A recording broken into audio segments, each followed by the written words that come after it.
प्रस्ताव किया जाता है। मैं भारत की विकासोन्मुखी आर्थिक प्राथमिकताओं के अनुरूप विदेशी निवेश के लिए अधिक समकालीन उपयोगकर्ता अनुकूल ढांचा तैयार करने के लिए विदेशी मुद्रा प्रबंधन गृह ऋण लिखित नियमावली की व्यापक समीक्षा का प्रस्ताव करती हूं। कॉर्पोरेट बॉन्ड बाजार। मैं एक ऐसे बाजार निर्माण की संरचना पेश करने का प्रस्ताव करती हूं जहां कॉर्पोरेट बॉन्ड क्षेत्र में निधियों और व्युत्पन्नों के लिए पर्याप्त अवसर हों। मैं कॉर्पोरेट बॉन्डों पर पूर्ण रिटर्न स्वैप शुरू करने का भी प्रस्ताव करती हूं। Municipal bond. बड़े शहरों द्वारा आर्थिक मूल्य के म्युनिसिपल बॉन्ड जारी करने को बढ़ावा देने के लिए मैं 1000 करोड़ से अधिक का एकल बॉन्ड जारी करने के लिए 100 करोड़ के प्रोत्साहन का प्रस्ताव करती हूं। अमृत के अंतर्गत वर्तमान योजना जो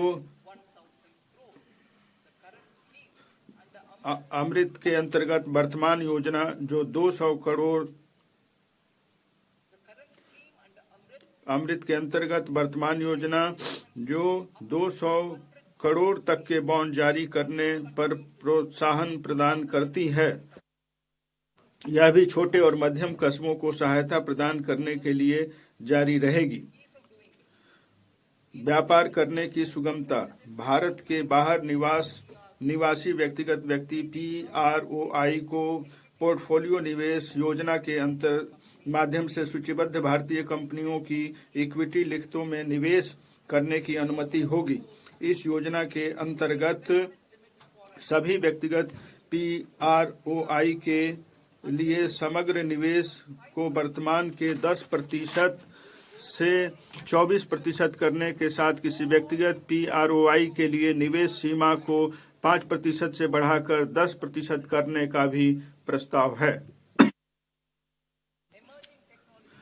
AI सहित उभरती प्रौद्योगिकियां। 21वीं सदी प्रौद्योगिकी प्रेरित है। प्रौद्योगिकी का अंगीकरण सभी लोगों के हित के लिए है। खेतों में किसानों, स्टेम में महिलाओं, कौशल वृद्धि के लिए इच्छुक युवाओं और दिव्यांग जनों के लाभ हेतु नए अवसर। सरकार ने AI मिशन, राष्ट्रीय क्वांटम मिशन, अनुसंधान नेशनल रिसर्च फंड और अनुसंधान विकास एवं नवाचार निधि के माध्यम से नई प्रौद्योगिकियों को सहायता प्रदान करने के लिए अनेक कदम उठाए हैं। हमारा दूसरा कर्तव्य आकांक्षाओं को पूरा करना और क्षमता निर्माण है। हमारी सरकार के 1 दशक से सतत और सुधार उन्मुखी प्रयासों के माध्यम से लगभग 25 करोड़ लोग विभिन्न स्तरों पर व्याप्त गरीबी से ऊपर उठ गए हैं।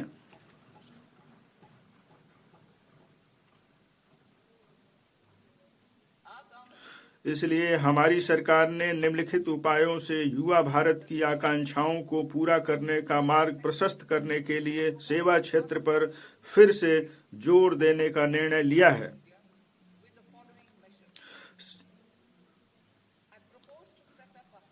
मैं विकसित भारत के मुख्य संचालक के रूप में सेवा क्षेत्र पर ध्यान केंद्रित करने के लिए उपायों की सिफारिश करने हेतु एक उच्च स्तरीय उच्चाधिकार प्राप्त शिक्षा से रोजगार एवं उद्यम स्थायी समिति के गठन का प्रस्ताव करती हूं। यह हमें वर्ष 2047 तक 10% की वैश्विक हिस्सेदारी के साथ सेवा क्षेत्र में वैश्विक अग्रणी बनाएगा। यह समिति विकास, रोजगार और निर्यातों के लिए संभावनाओं को बढ़ाने के लिए क्षेत्रों को प्राथमिकता देगी। वे नौकरी और कौशल आवश्यकताओं पर AI सहित उभरती प्रौद्योगिकियों का प्रभाव का भी आकलन करेंगे और उसके लिए उपायों का प्रस्ताव करेंगे। विकसित भारत के लिए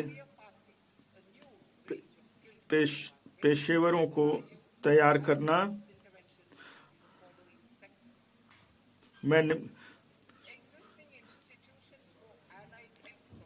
हमारे युवाओं के लिए कुशल कैरियर मार्ग की एक नई श्रृंखला तैयार करने के लिए मैं निम्नलिखित क्षेत्रों में पहल करने का प्रस्ताव करती हैं। संबद्ध स्वास्थ्य सेवा पेशेवरों के लिए मौजूदा संस्थानों का उन्नयन किया जाएगा। निजी तथा सरकारी क्षेत्रों में नए एचएमसी संस्थान की स्थापना की जाएगी। इसमें optometry, radiology, anaesthesia, auto applied psychology और व्यवहार संबंधी स्वास्थ्य सहित 10 चयनित विषय क्षेत्रों को शामिल किया जाएगा और अगले 5 वर्षों में 1 लाख एएचपी जोड़े जाएंगे। वृद्धों की चिकित्सा और संबद्ध देखभाल सेवाओं को शामिल करते हुए एक मजबूत देखभाल सेवा परिवेश बनाया जाएगा। देखभाल सेवा और स्वास्थ्य, योग, मेडिकल और सहायता उपकरणों का प्रचालन जैसे संबद्ध कौशलों का संयोजन करते हुए करके बहुकौशल देखभाल सेवा प्रदाताओं को प्रशिक्षित करने के लिए अनेक एनएसयू कार्यक्रमों का विकास किया जाएगा। आने वाले वर्षों में 1.5 लाख देखभाल सेवा प्रदाताओं को प्रशिक्षित किया जाएगा। चिकित्सा मूल्य वर्धन केंद्र भारत को चिकित्सा पर्यटन क्षेत्र सेवा केंद्र के रूप में बढ़ावा देने के लिए मैं निजी क्षेत्र की साझेदारी में 5 क्षेत्रीय चिकित्सा केंद्रों की स्थापना के लिए राज्यों को सहायता प्रदान करने के लिए एक योजना शुभारंभ करने का प्रस्ताव करती हूँ। ये केंद्र एकीकृत स्वास्थ्य सेवा परिसरों के रूप में सेवा प्रदान करेंगे, जिसमें चिकित्सा, शैक्षिक और अनुसंधान सुविधाएं होंगी। इसमें नैदानिक बाद के देखभाल और पुनर्वास के लिए आयुष केंद्र, चिकित्सा मूल्य पर्यटन सुविधा केंद्र होंगे। ये केंद्र डॉक्टरों और एएचपी सहित स्वास्थ्य सेवा पेशेवरों को विविध कार्य अवसर प्रदान करेंगे।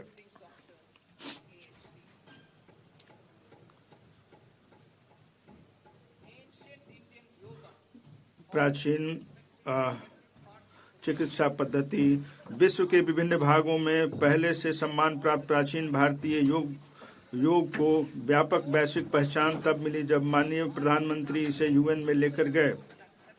कोविड के पश्चात आयुर्वेद को भी सम्मान, वैश्विक स्वीकार्यता और पहचान मिली है। गुणवत्तापूर्ण आयुर्वेद उत्पादों के निर्माण से औषधीय पौधों की खेती करने वाले किसानों और इनके उत्पादों का प्रशंसन करने वाले युवाओं को मदद मिलती है। बढ़ रही वैश्विक मांगों को कुछ और कदम उठाए जा रहे हैं। मैं 3 नए अखिल भारतीय आयुर्वेद संस्थान स्थापित करने, 2 प्रमाणन परिवेश के उच्च मानकों के लिए आयुष फार्मेसी और औषधि परीक्षण प्रयोगशालाओं का उन्नयन करने और अधिक कुशल कार्मिक उपलब्ध कराने, 3 पारंपरिक दवाओं के लिए साक्ष्य आधारित अनुसंधान, प्रशिक्षण और जागरूकता को बढ़ावा देने,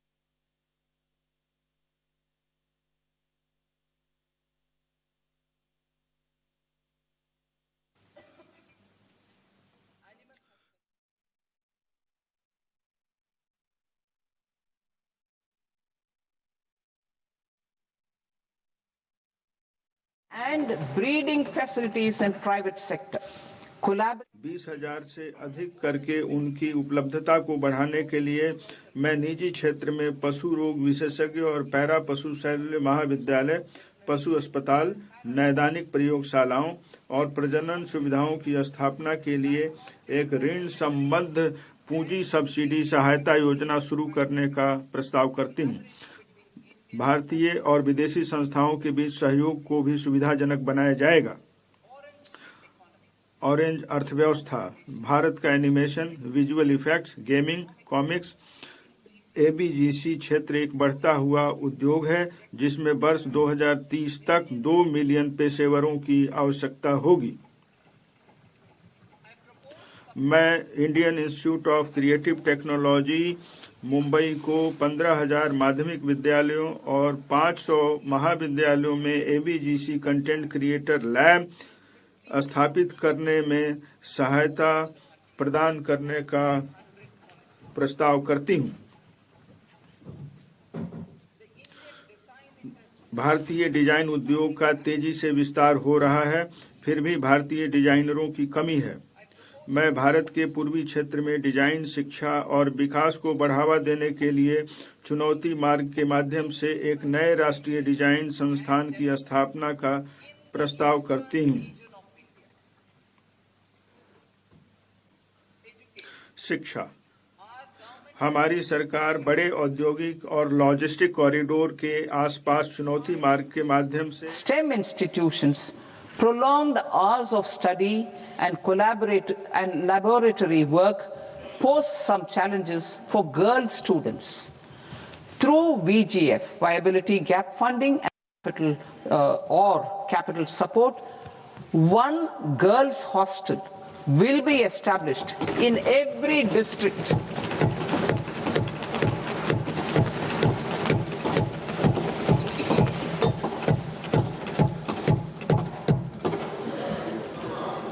To promote astrophysics and astronomy via immersive experiences.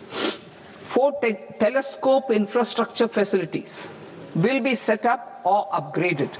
The National Large Solar Telescope, the National Large Optical Infrared Telescope, the Himalayan Chandra Telescope, and the Cosmos 2 Planetarium. Tourism. The tourism sector has the potential to play a large role in the employment generation, forex earnings, and expanding the local economy. Infrared telescope, Himalayan Chandra telescope और the cosmos 2 planetarium की स्थापना की जाएगी। पर्यटन के क्षेत्र में रोजगार सृजन, विदेशी मुद्रा आय और स्थानीय अर्थव्यवस्था का विस्तार करने में व्यापक भूमिका निभाने की क्षमता है। मैं मौजूदा राष्ट्रीय होटल प्रबंधन और कैटरिंग प्रौद्योगिकी परिषद का उन्नयन करते हुए राष्ट्रीय आतिथ्य संस्थान की स्थापना का प्रस्ताव करती हूँ। यह शैक्षणिक संस्थानों, उद्योग और सरकार के बीच सेतु के रूप में कार्य करेगा। मैं भारतीय प्रबंधन संस्थान के सहयोग से मानकीकृत हाइब्रिड मोड में 12 सप्ताह के उच्च गुणवत्ता प्रशिक्षण पाठ्यक्रम के माध्यम से 20 प्रसिद्ध पर्यटन स्थलों में 10,000 गाइडों के कौशल उन्नयन हेतु प्रायोगिक योजना का भी प्रस्ताव करती हूँ।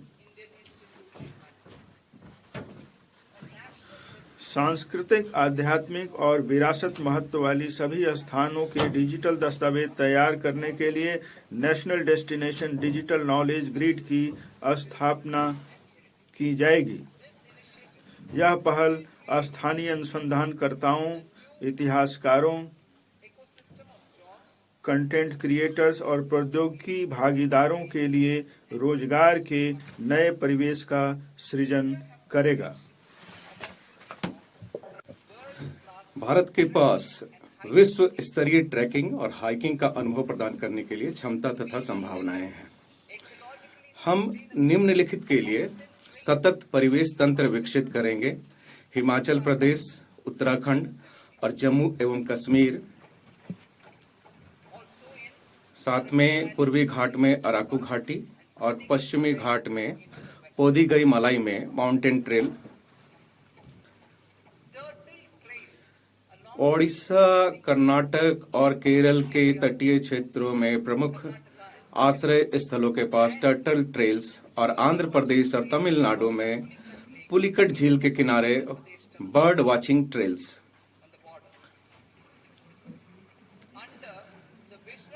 माननीय प्रधानमंत्री जी के दूरदर्शी नेतृत्व में हमने वर्ष 2024 में इंटरनेशनल बिग कैट अलायंस की स्थापना की थी।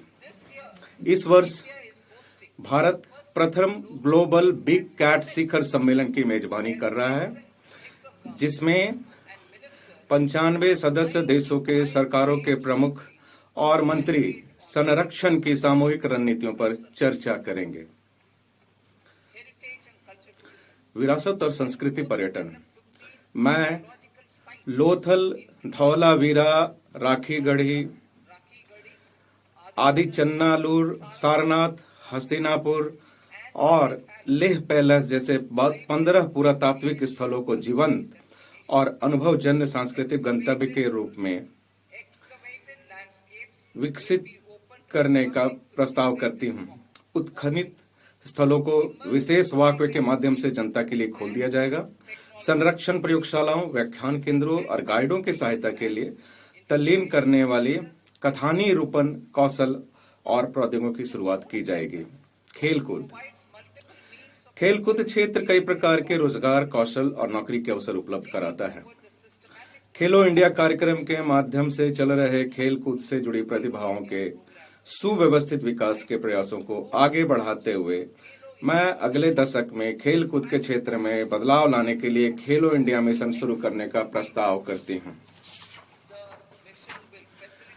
यह मिशन निम्नलिखित सुविधाएं प्रदान करेगा: प्रशिक्षण केंद्रों द्वारा समर्थित आधारभूत, माध्यमिक और एलिट स्तरों पर एकीकृत प्रतिभा विकास पाथवे। ख, कोच और सहायक कर्मचारियों का व्यवस्थित तरीके से विकास। ग, खेल विज्ञान और प्रौद्योगिकी के एकीकरण। घ, खेल संस्कृति को बढ़ावा देने और प्लेटफॉर्म उपलब्ध कराने के लिए प्रतिस्पर्धा और लीग का आयोजन। और अंग, प्रशिक्षण और प्रतिस्पर्धा के लिए खेल अवसंरचना का विकास।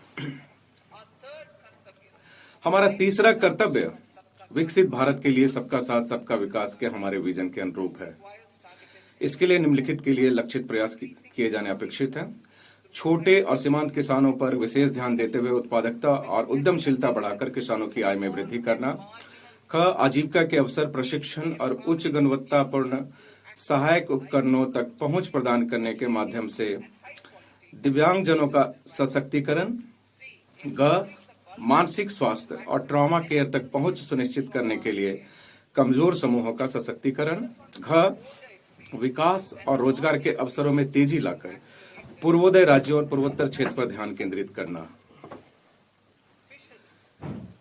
मत्स्य पालन, हम निम्नलिखित पहलों की शुरुआत करेंगे: 500 जलाशयों और अमृत सरोवरों के लिए एकीकृत विकास।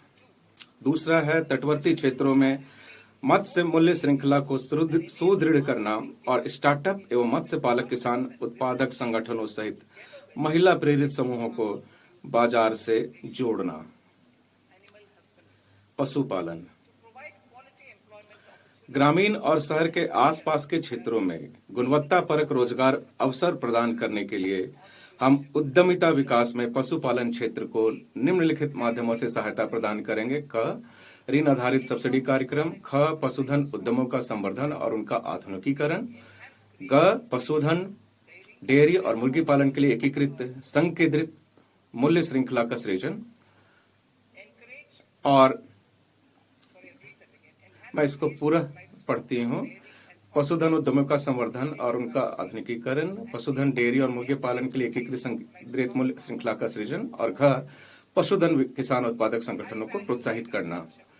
उच्च मूल्य वाली कृषि, कृषि उत्पाद में विविधता लाने, उत्पादकता बढ़ाने, किसानों की आय बढ़ाने और रोजगार के नए अवसर सृजित करने के लिए हम अपने तटवर्ती इलाकों में नारियल, चंदन, कोको, काजू जैसे उच्च मूल्य वाली फसलों को सहायता प्रदान करेंगे। पूर्वोत्तर में अगर के पेड़ों और हमारे पर्वतीय क्षेत्रों में बादाम, अखरोट और खुमानी जैसे गिरीदार फलों को भी सहायता प्रदान करेंगे। भारत विश्व में सबसे बड़ा नारियल उत्पादक देश है। 10 मिलियन किसानों सहित लगभग 30 मिलियन लोग अपनी आजीविका के लिए नारियल पर निर्भर हैं। नारियल उत्पादन में प्रतिस्पर्धा बढ़ाने के लिए मैं नारियल संवर्धन योजना का प्रस्ताव रखती हूं, ताकि विभिन्न पहलों के माध्यम से उत्पादन और उत्पादकता को बढ़ाया जा सके, जिसमें नारियल उगाने वाले प्रमुख राज्यों में पुराने और गैर उत्पादक नारियल के पेड़ों के स्थान पर नए सैपलिंग, पौधे, किस्में लगाना शामिल है। भारत को कच्चे काजू और कोको उत्पादन तथा प्रसंस्करण में आत्मनिर्भर बनाने और निर्यात प्रतिस्पर्धा में वृद्धि करने तथा वर्ष 2030 तक भारतीय काजू और भारतीय कोको को प्रीमियम वैश्विक ब्रांड के रूप में बदलने के लिए भारतीय काजू और कोको के लिए समर्पित कार्यक्रम का प्रस्ताव किया जाता है। चंदन की लकड़ी भारत की सामाजिक और सांस्कृतिक विरासत से घनिष्ठता से जुड़ी हुई है। भारतीय चंदन लकड़ी के परितंत्र की गरिमा को पुनर्स्थापित करने हेतु इसके विशेष रूप से उत्पादन और कटाई उपरांत प्रसंस्करण को प्रोत्साहित करने के लिए हमारी सरकार राज्य सरकारों के साथ मिलकर काम करेगी। पुराने कम उपज वाले फलों उद्यानों के संरक्षण और पर्वतीय क्षेत्रों में अखरोट, बादाम और खुमानी के अधिक पैदावार को बढ़ाने के लिए एक समर्पित कार्यक्रम के माध्यम से किसानों की आय बढ़ाने और युवाओं को शामिल करने करके मूल्य वर्धन करने के लिए सहायता प्रदान की जाएगी। भारत विस्तार कृषि संसाधनों तक पहुंच के लिए आगामी एकीकृत प्रणाली। मैं भारत विस्तार का प्रस्ताव करती हूं, जो एक बहुभाषीय एआई टूल है और जिसे एआई प्रणाली सहित कृषि संबंधी प्रणालियों के लिए ICAR पैकेज सहित एग्री स्टैक पोर्टल के रूप में एकीकृत किया गया है। इससे कृषि उत्पादकता में वृद्धि होगी, किसानों को उचित निर्णय लेने में सक्षम बनाएगा और अनुकूल परामर्शी सहायता प्रदान करते हुए जोखिम को कम करेगा। ग्रामीण महिला प्रेरित उद्यमों के लिए शी मार्ट लखपति दीदी कार्यक्रम की सफलता से आगे बढ़ते हुए मैं महिलाओं को ऋण आधारित आजीविका से उद्यमों का स्वामी बनाने के लिए अगला कदम उठाने में मदद करने का प्रस्ताव करती हूं। संवर्धित और नवाचार वित्त पोषित लिखतों के माध्यम से क्लस्टर स्तरीय संघों के भीतर सामुदायिक स्वामित्व वाले खुदरा आउटलेट के रूप में स्व सहायता उद्यम शी मार्ट स्थापित किए जाएंगे। दिव्यांगजन सशक्तिकरण, दिव्यांगजन कौशल योजना, IT AVGC क्षेत्र, आतिथ्य और खाद्य एवं पेय क्षेत्र कार्य उन्मुखी तथा प्रक्रिया आधारित भूमिका प्रदान करते हैं, जो दिव्यांगजनों के लिए उपयुक्त है। हम प्रत्येक दिव्यांग समूहों के लिए उद्योग संगत और अनुकूल विशिष्ट प्रशिक्षण के माध्यम से सम्मानजनक आजीविका के अवसर सुनिश्चित करेंगे।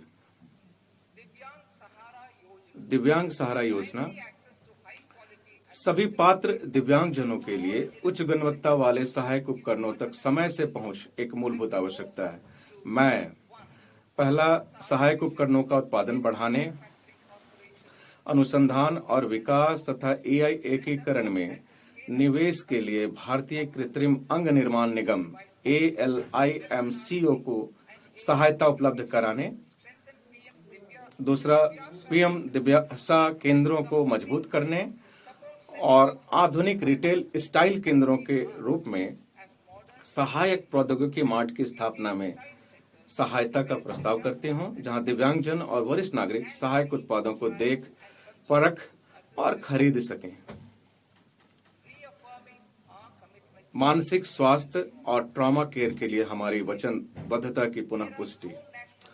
उत्तर भारत में मानसिक स्वास्थ्य के लिए कोई राष्ट्रीय संस्थान नहीं है, इसलिए हम निमहांस 2 की स्थापना करेंगे और रांची तथा तेजपुर में राष्ट्रीय मानसिक स्वास्थ्य संस्थानों का क्षेत्रीय शीर्ष संस्थानों के रूप में उन्नयन भी करेंगे।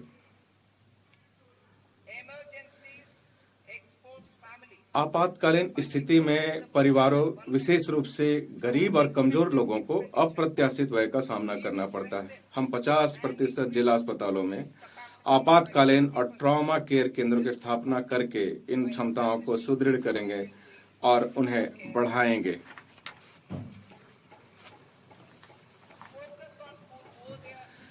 पूर्वोदय राज्यों और पूर्वोत्तर क्षेत्र पर विशेष ध्यान।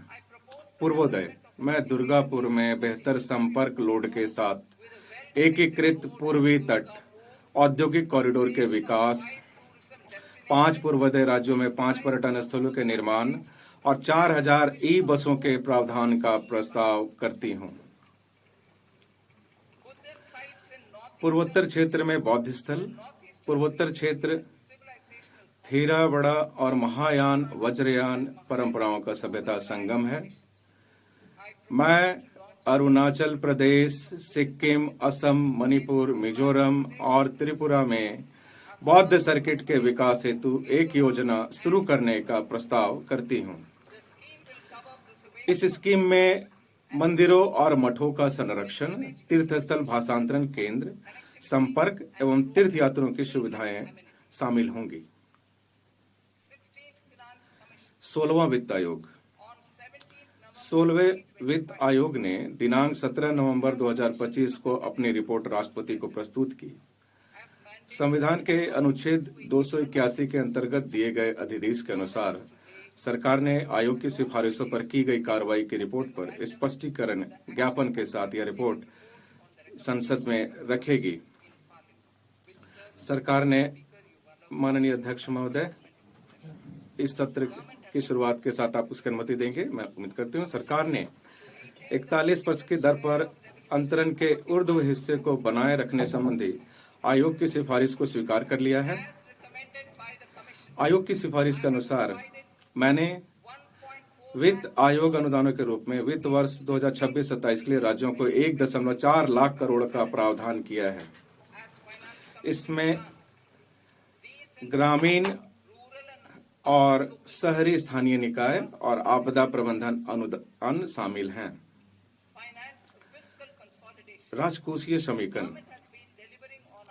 सरकार सामाजिक आवश्यकताओं पर समझौता किए बिना लगातार हमारी राजकोषीय वचनबद्धताओं को पूरा करती रही है। राजकोषीय प्रबंधन के स्वीकार्य मानकों को पूरा करने के लिए बजट 2025-26 में मैंने संकेत दिया था कि केंद्र सरकार वर्ष 2030-31 तक 50 में, जिसमें ±1% के ऋण से जीडीपी अनुपात तक पहुंचने का लक्ष्य रखेगी। इसके अनुरूप ऋण से जीडीपी अनुपात संशोधित अनुमान 2025-26 में जीडीपी के 56.1% की तुलना में बजट अनुमान 2026-27 में जीडीपी के 55.6% रहने का अनुमान है। गिरता हुआ ऋण से जीडीपी अनुपात धीरे धीरे ब्याज भुगतान पर व्यय को कम करके प्राथमिक क्षेत्र के व्यय के लिए संसाधनों को मुक्त करेगा। ऋण लक्ष्य के लिए एक मुख्य प्रचालनात्मक लिखित राजकोषीय घाटा है। मैं इस गरिमामयी सदन को हर्ष के साथ यह सूचित करती हूं कि मैंने 2025-26 तक जीडीपी के 4.5% से नीचे राजकोषीय घाटे को कम करने के लिए वित्त वर्ष 2021-22 में की गई अपनी वचनबद्धता को पूरा किया है। संशोधित अनुमान 2025-26 में राजकोषीय घाटे का अनुमान जीडीपी के 4.4% रहने का अनुमान है, जो 2025-26 के बजट अनुमान के बराबर है।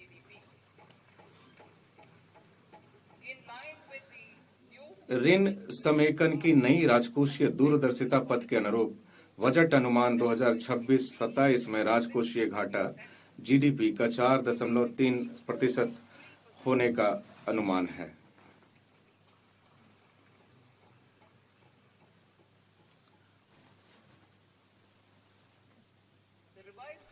संशोधित अनुमान 2025-26 गैर ऋण प्राप्तियों का संशोधित अनुमान 34 लाख करोड़ है, जिसमें से केंद्र की निवल कर प्राप्तियां 26.7 लाख करोड़ है। कुल व्यय का संशोधित अनुमान 49.6 लाख करोड़ है, जिसमें से पूंजीगत व्यय लगभग 11 लाख करोड़ है।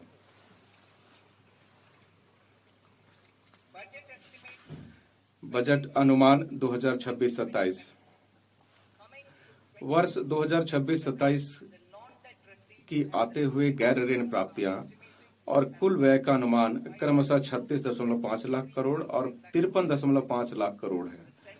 केंद्र की निवल कर प्राप्तियां का अनुमान 28.7 लाख करोड़ है। राजकोषीय घाटे के वित्त पोषण हेतु दिनांकित प्रतिभूतियों से निवल बाजार उधारी का अनुमान 11.7 लाख करोड़ है। शेष वित्त पोषण छोटी बचतों और अन्य स्रोतों से आने की संभावना है। सकल बाजार उधारी का अनुमान 17.2 लाख करोड़ है। अब मैं भाग ख की ओर बढ़ती हूं। भाग ख, प्रत्यक्ष कर।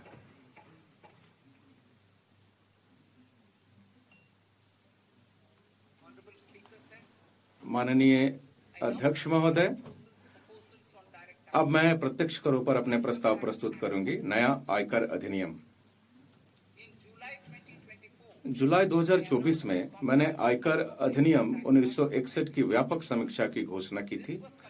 इसे रिकॉर्ड समय में पूरा कर लिया गया और आयकर अधिनियम 2025 दिनांक 1 अप्रैल 2026 से प्रभावी हो जाएगा। करदाताओं को स्वयं को अपनी अपेक्षाओं से भली भांति परिचित होने के लिए पर्याप्त समय देते हुए इस सरलीकृत आयकर नियमावली और प्रपत्रों को शीघ्र ही अधिसूचित कर दिया जाएगा। प्रपत्र को इस प्रकार पुनः डिजाइन किया गया है कि आम नागरिक इसे बिना किसी कठिनाई के इसका अनुपालन कर सके। जीवन जीने की सुगमता। मैं प्रस्ताव करती हूं कि किसी साधारण व्यक्ति को मोटर दुर्घटना दावा अधिकरण द्वारा अधिनिर्णीत ब्याज को आयकर से छूट दी जाएगी और इस मद में कोई स्रोत पर काटा गया कर नहीं होगा। मैं विदेश यात्रा कार्यक्रम पैकेज की बिक्री पर टीसीएस दर को बिना किसी राशि निर्धारण के मौजूदा 5% और 20% से कम करते हुए 2% करने का प्रस्ताव करती हूं। मैं शिक्षा प्राप्त करने और चिकित्सा उद्देश्यों के लिए उदारीकृत धन प्रेषण योजना के अंतर्गत टीसीएस दर को 5% से कम करके 2% करने का प्रस्ताव करती हूं।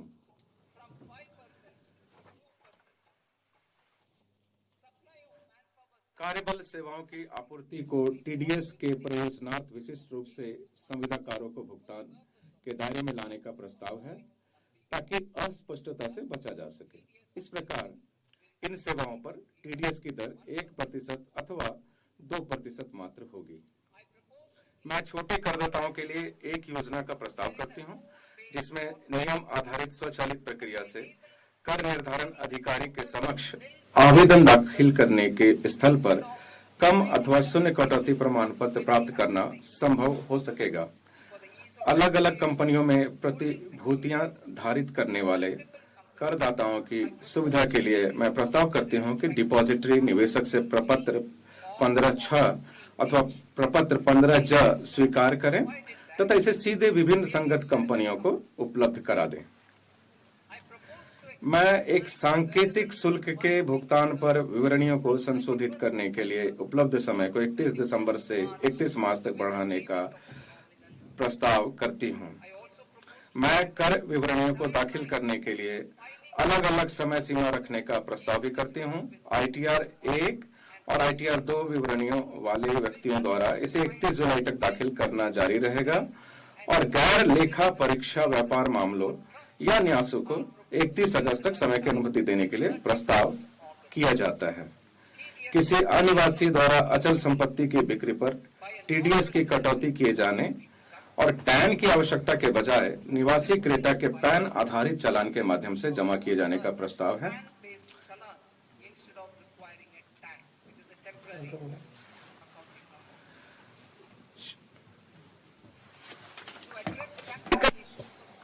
छात्रों, युवा पेशेवरों, तकनीकी कर्मचारियों, अन्यत्र चले गए अनिवासी भारतीयों और ऐसे अन्य छोटे करदाताओं की व्यावहारिक समस्या को दूर करने के लिए मैं इन करदाताओं के लिए एक निश्चित आयकर के नीचे अथवा परिसंपत्ति को प्रकट करने के लिए 6 माह की विदेशी परिसंपत्ति प्रकटीकरण योजना शुरू करने का प्रस्ताव करती हूँ।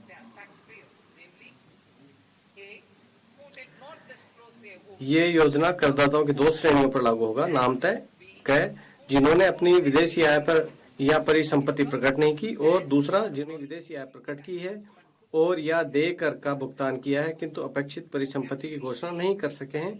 श्रेणी क के लिए अप्रकट आय परिसंपत्ति की सीमा 1 करोड़ रुपए तक करने का प्रस्ताव है। उन्हें कर के रूप में परिसंपत्ति के उचित बाजार मूल्य का 30% या अप्रकट आय का 30% और दंड के स्थान पर अतिरिक्त आयकर के रूप में 30% का भुगतान करना होगा। इससे अभियोजन से उन्मुक्ति होगी। श्रेणी ख के लिए परिसंपत्ति मूल्य 5 करोड़ तक करने का प्रस्ताव है। इसमें 1 लाख रुपए के भुगतान पर दंड और अभियोजन दोनों से उन्मुक्ति होगी। दंड और अभियोजन को युक्तिसंगत बनाना। कार्यवाहियों की विविधता व्यापार की सुगमता में बाधा डालती है। मैं दोनों के लिए एक सामान्य आदेश के माध्यम से कर निर्धारण और दंड कार्यवाहियों को एकीकृत करने का प्रस्ताव करती हूँ।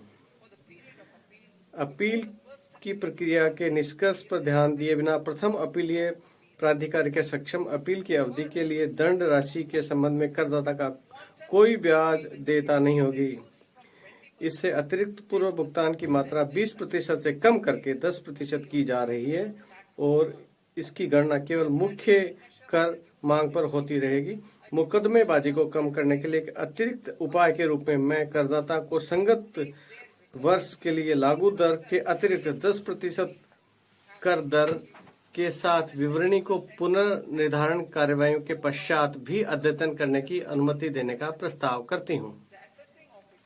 कर निर्धारण अधिकारी उसके बाद अपनी कार्रवाइयों में से इस अद्यतन विवरणी का उपयोग करेंगे। कर की सूचना देने वाले मामलों में दंड और अभियोजन से उन्मुक्ति हेतु एक फ्रेमवर्क पहले से मौजूद है। मैं उन्मुक्ति के इन फ्रेमवर्क को गलत सूचना देने के संबंध में लागू करने का प्रस्ताव करती हूँ। तथापि ऐसे मामलों में करदाता के देकर और ब्याज के अलावा अतिरिक्त आयकर के रूप में राशि के 100% का भुगतान करना अपेक्षित होगा। खातों की लेखा परीक्षा कराने में विफलता, अंतरण मूल्य निर्धारण, लेखा परीक्षा रिपोर्ट प्रस्तुत न करने तथा वित्तीय लेन देनों के लिए विवरण प्रस्तुत करने में चूक जैसी कतिपय तकनीकी चूकों के लिए दंडों को शुल्क में परिवर्तित करने का प्रस्ताव करती हूँ।